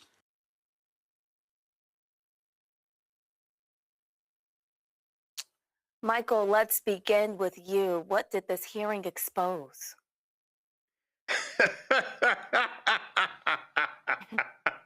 It didn't expose anything that I didn't tell you in 2023 or 2024 about Donald Trump. He's a white nationalist, white supremacist. This is his nominee. This is Project 2025. This is the fear of the browning of America. I'm glad Senator Cory Booker just wore Jeremy Carl's ass out. But no, this is not new. This is the fear of the browning of America. This is promoting the white replacement theory, promoting white erasure. And I posted on my Facebook fan page early in the week, I said, this is a horrible week for MAGA. First, you had Bad Bunny performing at Super Bowl 60 and got 128 million viewers of his halftime performance, and it was all in Spanish. And that pissed off MAGA. They're still complaining about that. And then we got the news that minority births have outpaced white births for the first time in history. And they said that only 49.6% of the births in America were white births, and 50.4% of the births of America were made up of Latinos, Hispanics, Black, and Asians. Okay? This is what Jeremy Carl and Donald Trump and people like him fear. They fear that by the year 2043, they're no longer going to be the majority population. This is what Project 2025 is about. This is why Elon Musk is obsessed with birth rates and why they want and why they want white women to stay in the kitchen, stay at home, have more children. And if you take this back to 2017, Matt reads The Atlantic every day. He reads The Atlantic all the time. The Atlantic magazine had an article that talked about how the 2016 presidential election, it said that white non-college educated voters who voted for Trump, it said their driving factor was not the economy. They said it was cultural anxiety. They said it was their fear that they were going to be overran by Latinos and African Americans, non-white people, and what would happen to them. Okay. Then the 2020 census came out in April 2021, and it showed that the population of white people dropped below 60% for the first time since 1790 when the first census was taken. It dropped to 57%. Okay. So this is what I've been talking about. This is what Roland's book, White Fear, is about. So I'm glad this is being exposed. This doesn't teach me anything or tell me anything that I didn't already know. I'm just glad Black Star Network is showing it. Well, Matt, what does it say about America that someone with a documented history of racist and sexist rhetoric can still be considered for a top State Department position? You know, Brittany, that's such an astute question, and you kind of took all of the wind out of my sails, because that's exactly what I was about to say. I was going to say that shows you how far gone we are, that they can promote a virulent racist who has the audacity to continue tweeting and, furthering statements while he awaits the confirmation. And they can promote this to be the person that is one of our front faces to the world, a world in which there's currently crazy anxiety, even across the pond, with white people in Europe who don't know what the orange man is doing in trying to co-opt Greenland, right? So, I mean, the idea that this administration would put forward someone who is so far beyond the pale shows you how far beyond the pale we are as a country. And what I think is particularly insidious about people like this is, you notice they say all of these horribly racist, virulent, unequivocally terrible things, but then they get in front of the Senate and they try to act genteel and they try to say, oh, it's respect. And, maybe you're taking it out of context and I didn't quite mean it that way. I need to walk some of these things. But no, when you're tweeting and you're saying all these hateful things about people, that is the truth of who you are. And the idea that the administration would think he's the right person to put up is extraordinary. And if you notice, some of the strongest pushback is actually coming from a Republican senator from Utah, John Curtis, who's saying this is not the right person for us to put forward because of his anti-Israel and anti-Jewish statements. So it's crazy to me that this would be a person that they would ever let get through their vetting process to even put in front of the Senate. But I think that's proof positive of just the craziness that we're in this society, and also the brazenness of this Trump administration. I think Michael's right, and to his credit, he's been saying this the last several years, but they're trying to find, in my opinion, as far out as they can go and change, I think, what's called the Overton window to see what people will accept. And this would be beyond the pale last decade. I mean, even 10 years ago, the idea that a presidential administration would promote someone like this would be unfathomable. And this is common fare now. So I'm glad he got the pushback that he did. Candace, what does this say about the stakes of the 2026 and 2028 elections? Oh my goodness. Well, it tells us that plain and simple, like Matt and like Mike have said, that we always knew this was out there. It's the hats are off, the masks are off. There's a bigot in the house. And what? This is nothing new. This is a tune that we've been dancing to for a long time, or they've been dancing to. I think what's so remarkable is just to actually see him there, having, been thumb thugging and so keyboard confident in everything that he says. And then he's sitting there and being berated as he should have been and taken down by Senator Booker. And all of a sudden, I'm going to piggyback off of Matt, acted like he didn't know what was going on. He had tears in his, he was going to spontaneously combust from the whooping that he got from Senator Booker, as well he should. And that on another level is someone that we don't need either. Someone who cannot even, stand up for what they even believe in. What he's doing is he was step and fetching to the highest payer, to the highest panhandler. And this is where he is, looking embarrassed, someone of Jewish descent, though he converted to Christianity and said that the Holocaust survivors should just get over the Holocaust. This is not a man that has anything worth even dignifying. I mean, I'm glad we're talking about it, but we have seen his type coming and we've seen his type going. And he's probably going to be one of the ones that goes. All right, we want to thank you all for your comments, and we'll get to more news right after the break. You're watching Roland Martin Unfiltered, streaming live on the Black Star Network. We'll be right back. On a next, A Balanced Life with me, Dr. Jackie, a relationship that we have to have. We're often afraid of it and don't like to talk about it. That's right, we're talking about our relationship with money. And here's the thing, our relationship with money oftentimes determines whether we have it or not. Balancing your relationship with your pocketbook, that's next on A Balanced Life with me, Dr. Jackie, here at Black Star Network. I'm Mark Morial, President and CEO of the National Urban League, and I'm watching the Black Star Network.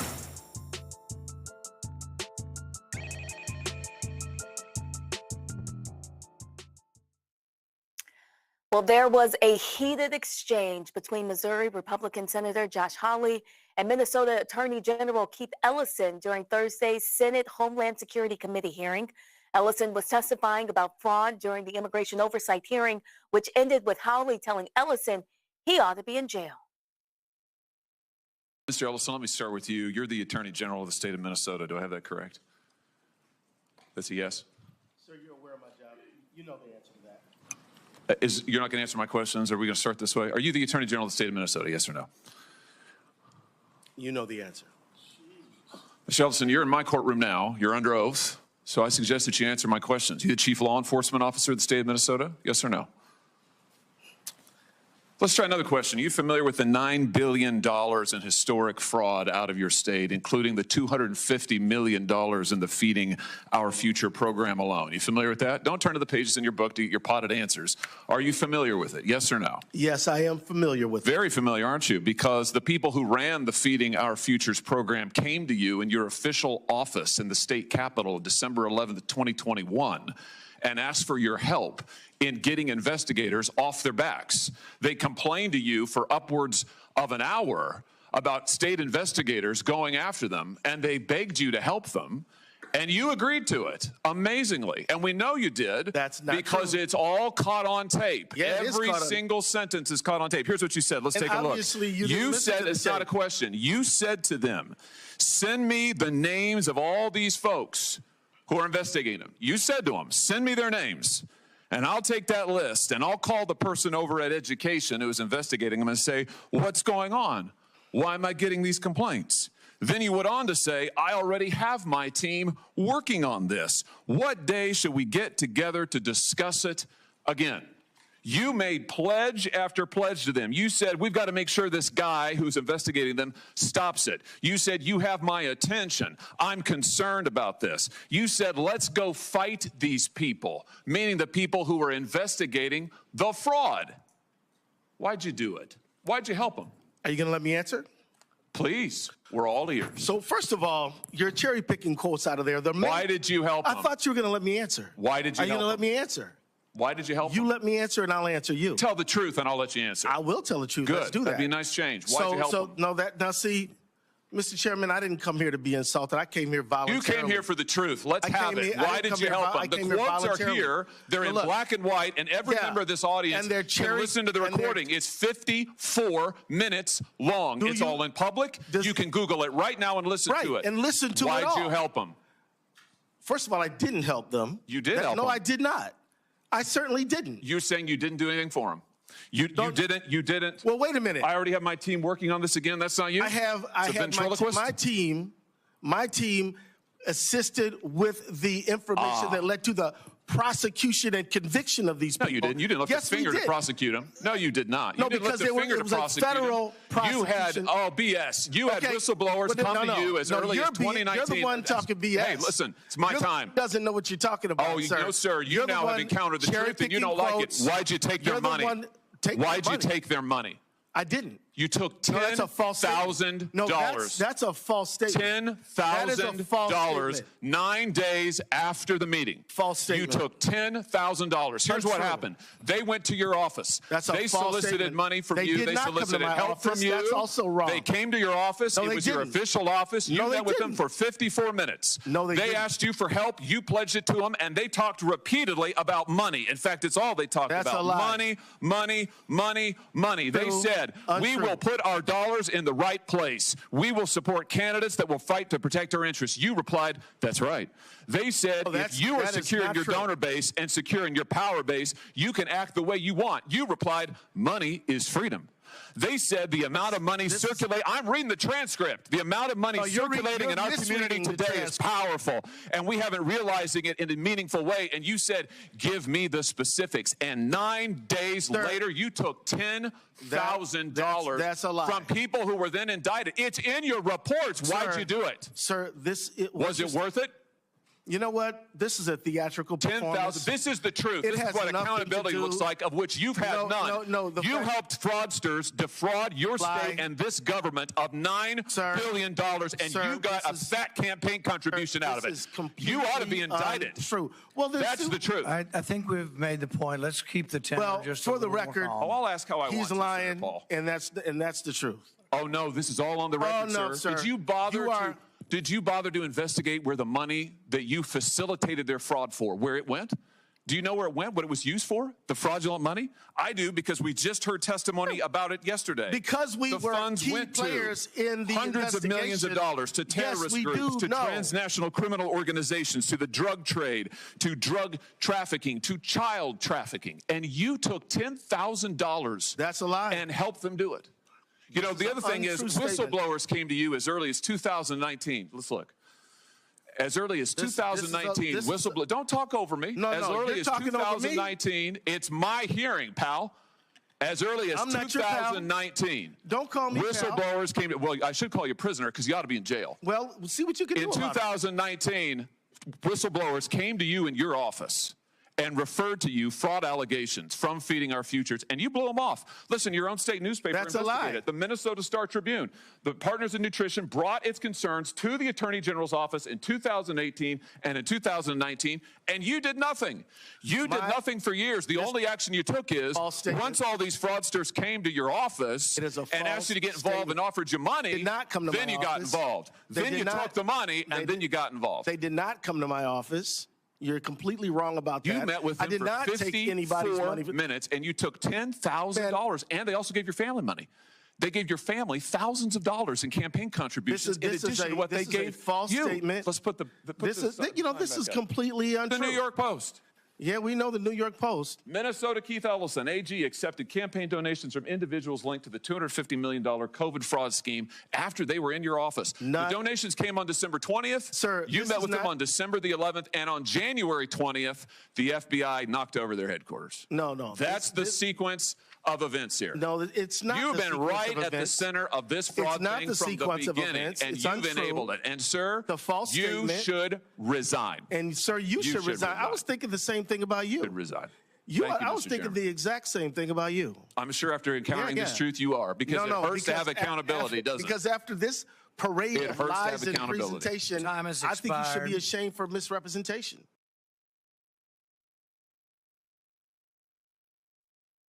Candace, let's start with you. How should we respond when a sitting senator uses this kind of rhetoric on national TV against a Black elected official? Right. And then kept asking him questions and really didn't want to actually hear the answer. He really didn't give him the opportunity to explain any of the context. And in any court, as he said, this is my court, you're going to need context in terms of what's the evidence that we're looking at. That's number one.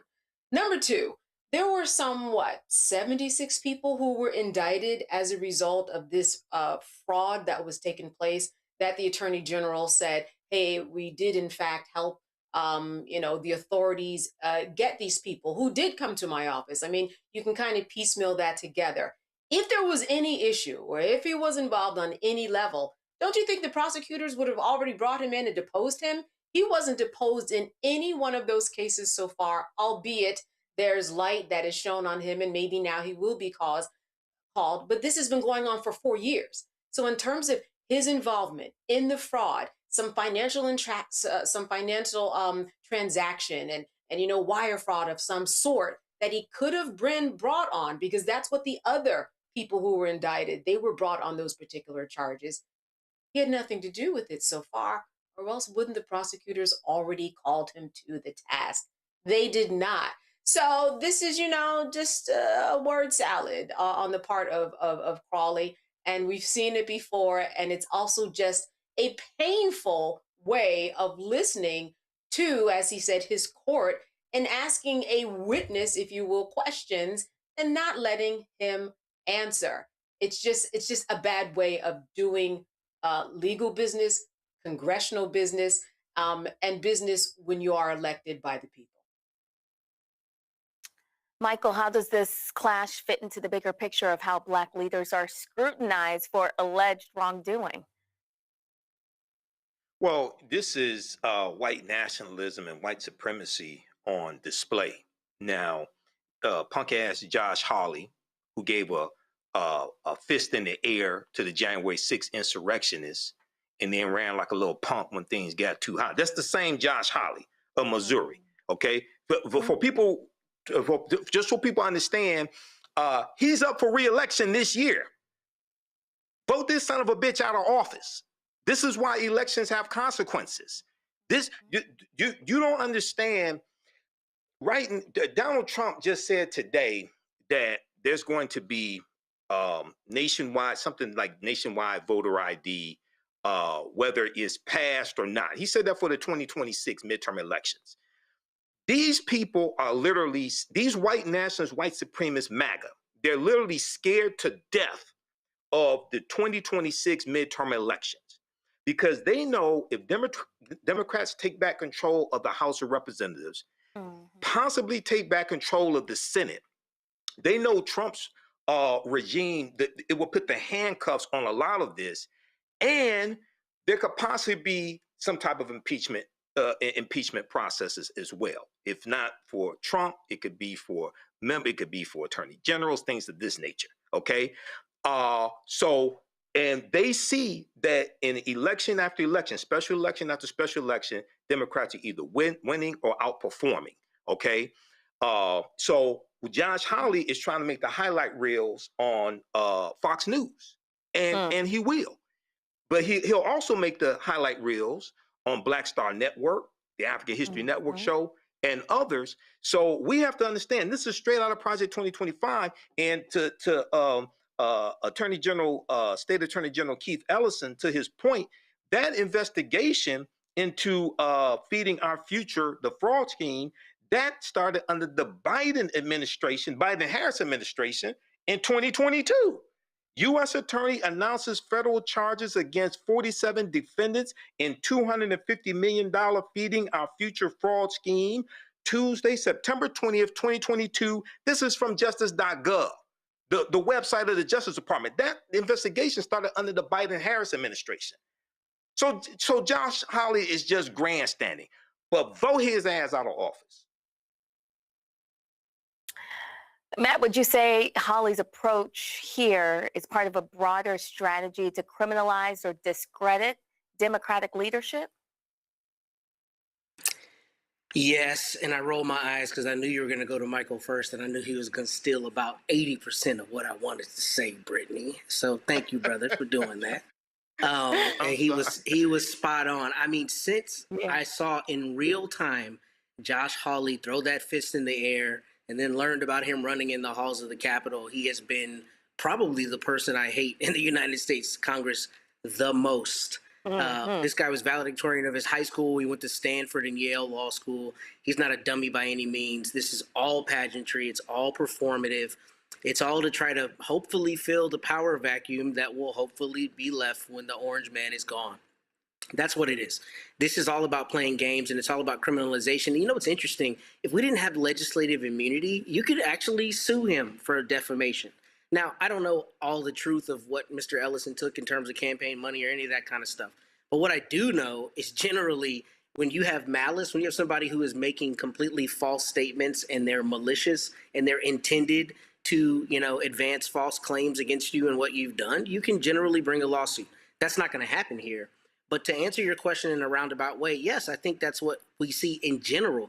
That's why the buzzwords these days from this Republican administration is all about criminalization, investigation. People need to go to jail. All this allegation about law breaking, when in fact we see all the law breaking happening in their own neck of the woods, all the things that they're doing that violate not only the Constitution, but the law. In fact, NPR had a podcast this week about how the Trumps have enriched themselves something to the tune of like $4 billion since the second administration with crypto deals and with the Qatari plane and all the other things. So, I mean, we're seeing this in real time, and this is a matter of just, pointing fingers at other people to hide your own hands. But Josh Hawley in particular is the one who incenses me the most because all of this is pageantry. It's all a game. To Michael's point, it's all about making the Fox News highlight reel. And those crazy red meat, wanting folks that are Trumpers are eating this up. This is about pageantry for them. It's not about actually doing any service for the American people. And I hope the people of Missouri vote him out because he is a cancer to the United States Congress. Well, I want to thank you all for joining us tonight and for your comments. Matt Manning, civil rights attorney from Corpus Christi, Texas. Candace Kelly, a legal analyst and host, Not All Hood in South Orange, New Jersey. And also Michael Imhotep, host of the African History Network show in Detroit, Michigan. Thank you all for being with us here on Roland Martin Unfiltered. All right, thanks. All right, we'll be right back. You're watching Roland Martin Unfiltered, streaming live on the Black Star Network. My brothers and my sisters, this is Bishop William J. Barber II, and I'm coming to you with an urgent call from repairers of the breach and all of our partners. From Wednesday, February the 11th to Saturday, February the 14th, it's time to love forward together. We are mobilizing from Wilks to Raleigh. This is a call to all who love voting rights, love justice and truth, who believe in health care for all, living wages, labor rights, and caring for every person in our communities, who believe in life and not shooting people down in the street. We march each morning, February the 11th, 12th, 13th at 9 a.m., beginning at St. James Christian Church in Wilson, North Carolina. And on February the 14th, we gather at Shaw University, march down Fayetteville Street, and we have a rally right there at 10 o'clock a.m. Join us for the Love Forward Together Mass People's Assembly and Moral March mobilization. Visit breachrepairers.org for everything you need to register. This is William J. Barber II, paid for by Repairers of the Breach.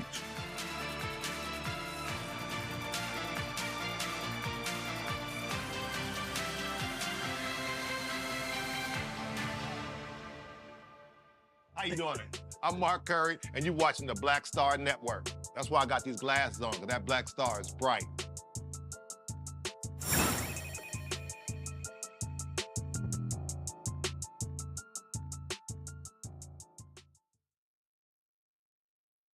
It's day 3 of the Wilson to Raleigh Moral March, and participants have arrived in the capital city of North Carolina. Marchers began their 50-mile journey from Wilson on Wednesday to mobilize voters for the upcoming primary election.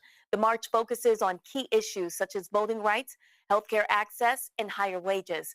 Black Star Network has been providing coverage of the event. Here's a recap of what happened today. All right, Reverend. For the folks who've been watching the stream at home, but some might just now be tuning in, can you tell them briefly where we are and why we're here? You know, I'm really thinking about where we are. When I hear people coming from Utah, somebody's Mississippi, somebody just said they came in 300 miles from another state. Yeah. When I look out here and I see old and young, black and white, every race, every creed, every color, something is happening. People are tiring of this entrenched authoritarianism and meanness, and they don't want to be like it to fight it. They want something different. Young man just handed me a piece on how to put love in politics. They want us to believe again. As Langston Hughes said, take back our mighty dream again. America was never America to me, but I swear this oath it shall be. But we also just saw the kind of coalition that the greedy are afraid of. Now, everybody couldn't walk, of course, but they walk for others. Many will be here at the rally, but thousands upon thousands of people are online, and they're resonating. They're sending notes. They're saying, this is right. We've got to voice our love, vote our love, live in the vitality of our love, and be victorious in love. We're not talking about nothing weak and easy. We're talking about that hard love that says, I will fight every day for voting rights because I love voting rights and what the promises of this Constitution. I think we're at a turning point. When people walk 51 miles, some of these folk didn't quit. Mm-hmm. When people decide, I've been scared enough, I've stayed back enough, I've stayed down enough, and they start standing up, you can't stop it. And this is organic. We didn't have enough. We didn't put money for people to come out here. They don't own staff. We didn't know how many people showed up when we said do it. We just said do it, and folk just came. And I was surprised in the communities we went through who were crying. Some of them were saying, we're glad of this. So now where we are is we must organize from the mobilization. You got to have organization from the mobilization and infrastructure. So you mobilize to an event, you organize from it. Now, talk for a moment about where we came from and where we are now. We started in Wilson, and we moved in deep eastern North Carolina in Wilson. And not a ton of political organization always happens on that side of the state, is it? And that's the problem, because you can't win this state, and many country states, without going what we call east of 95. And oftentimes, particularly in national politics, when they come in here, they walk away. They do Charlotte, Greensboro, Winston-Salem, Raleigh, and they think they've done it. No, down east is where much of the civil rights movement happened before it happened anywhere else. Down east is where black and white folk who are connected through tobacco and corn and peanuts have found ways to come together. Down east is where you have some of the poorest communities and poorest schools. So an agenda for full public education, agenda for living wages and addressing poverty would work down east. It's down east that Trump is trying to steal a district. And believe you me, he wouldn't try to do it if it wasn't powerful. Now explain that to folks. Not everyone's from North Carolina. What did Trump try to do here? Well, what he's done so far, and we're fighting it in court, and we're going to fight it with massive mobilization to the polls, he basically called into the state and said, I need an extra member of the House of Representatives to ensure that I have a majority. Go down in the 1st Congressional District, the district that was put into place only after 90 years of struggle when the last African American was thrown out in 1901. Go down there and take it. It's a predominantly black district, but it's a district where black and white and brown people have traditionally worked together to elect candidates of their choice. Go down there and take it. Go down there and stop it. Go down there and change the district. Claim it's partisanism, but in actuality it's racism. Use it to divide people. Give it a majority, so-called MAGA Republican majority, but they made a mistake. And the mistake is they based their whole plan on 45% turnout. They didn't base on us doing this. They didn't base it on the movement. They didn't base it on people turning out and coming out like never before. But it was a horrendous, ugly, mean as the big, bad, deadly, ugly, destructive bill, because what they're saying is they want to determine the election before a vote is counted, and they want to put people in office who they can guarantee will vote against health care, vote against living wages, vote against public education, vote against the people. And if they can't have it, they'll steal it. But what the people are saying is nobody would steal something that wasn't valuable. You don't go around stealing that which is invaluable. And they didn't just steal it, they robbed us. They did it in the bright daylight. And one thing you know about a robber cases the joint before they rob. You know, even if they do it outside, they check it out. They're not going to waste their effort to rob on just anything. If they're going to rob you, they're going to really take something.